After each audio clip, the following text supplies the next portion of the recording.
My name is Rena Eupitis, and I'm sitting in the garden at Wintergreen Studios, which is a 204-acre educational wilderness retreat center. Wintergreen is located at 90, wait for it, Wintergreen Lane in the township of South Frontenac. We're just off the Canoe Lake Road, 15 minutes from Westport, Ontario. There are many buildings at Wintergreen, and most of them are built using sustainable techniques. The buildings are all interconnected by a network of trails, beginning at the west end of the property and weaving their way to the east, where there's a lake we call Paddy's Lake. You'll get a chance to see 3 buildings today: the Lodge, the Beach House, and the Hobbit House.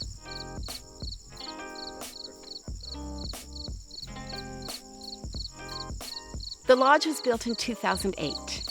It was designed as a solar building and also straw bale, with straw as the infill, with post and beam construction supporting the walls. The straw is 14 inches thick, and there's an inch of plaster on each side, so the walls are 16 inches and have magnificent insulating properties.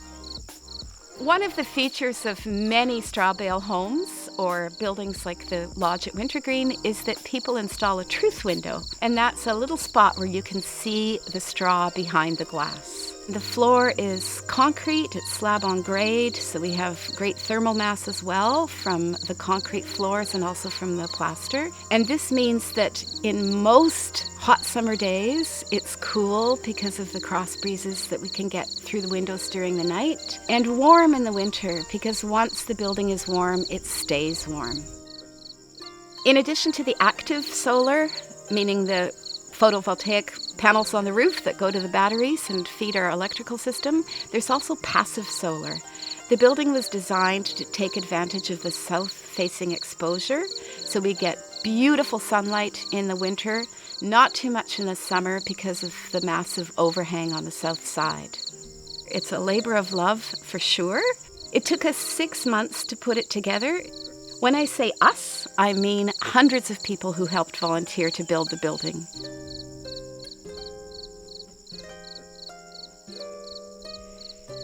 The Beach House is a mixture of straw bale and cordwood. And the reason that we used both building styles for this house is that it was part of a course to teach people how to build in sustainable ways. So with the Beach House, there is one wall that's part cordwood and part straw.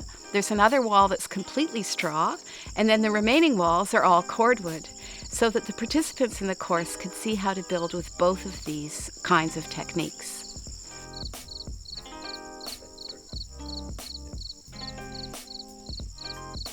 The Hobbit House is about 1.5 kilometers from the parking lot at Wintergreen Studios, and you reach it by taking a charming walk through the woods. Well, actually not a walk, a fairly intense hike.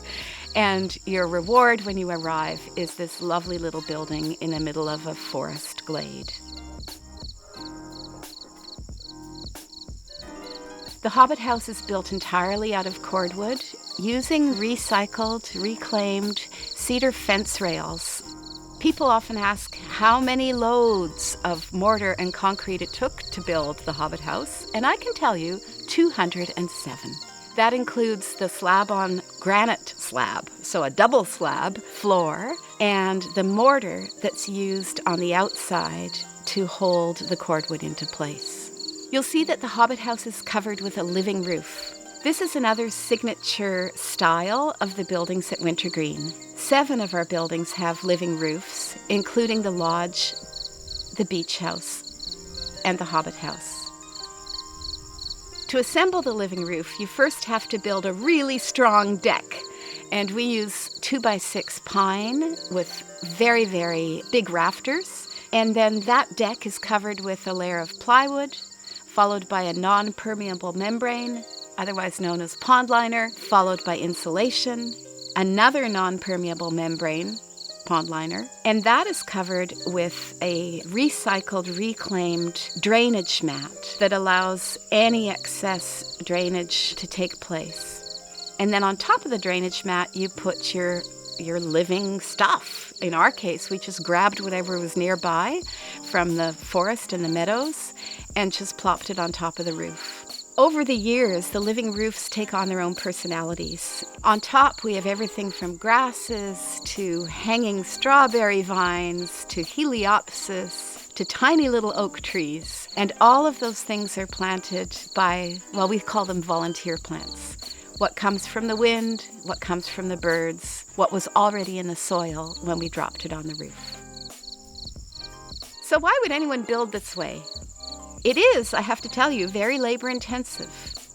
But it's also community building. Each building has a personality. And that happens because the builders get to put in something of their mark.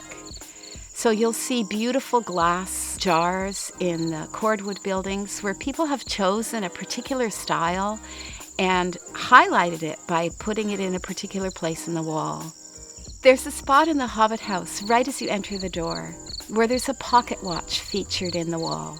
The pocket watch belonged to my children's great-grandfather, and they placed it very carefully in that spot when we were building the Hobbit house, saying at the time that it's so much better to put it here in the building than in some kind of case on a shelf where no one's ever going to look at it. So there is an aesthetic, there is a beauty to building this way. There's nothing prefab about building sustainably and by hand. And one of the things about designing sustainably is not just to use sustainable materials, but to think about how to build less and use less in the first place.